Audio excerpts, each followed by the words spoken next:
Եվ ըստ էության մենք աշխատանք ենք կատարելու, որպեսզի որոշակի սխալ թյուր պատկերացում ունեցող սպաները խմբագրեն իրենց մոտեցումները, այսինքն չեմ ասի, որ վաղվանից թուրն առնելու ենք, բոլորին զորացրել ենք, այդպես չի, աշխատանք կտանենք, բայց այն մարդիկ, ում մոտ դա խրոնիկ է, այսպես ասած, արյան մեջ է, այն մարդիկ զինված ուժերում անելիք չունեն։ Պատկերացրեք, քրեական ենթամշակույթի մասա նաև այս բանի դրսից տղա բերելու ինստիտուտը, որ զանգում են,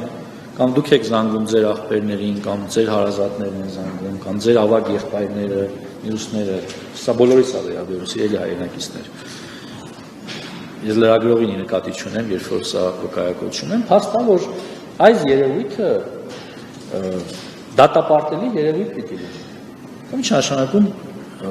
զինվորին ասել երեխային ու այդ մայրական հոգատարությունը կարևոր է, բայց 18 տարեկան տղան ինքնուրույն մարդ է, Հայաստանի Հանրապետության իրավ քաղաքացի է։ Ինքը պիտի տնօրինի իր կյանքը ու գնալ միջամտել նրա կյանքին, ինքը զանգի պապային, նա զանգի մյուսին քեռուն եւ այլն, ու գնալ զորամասում ինչ-որ հարցեր լուծել, դա էլ է քրեական ենթամշակույթի մաս։ Թվում է, թե դա ծնողական հոգատարություն է, ոչ, դա քրեական ենթամշակույթի ու մտածելակերպի մաս է,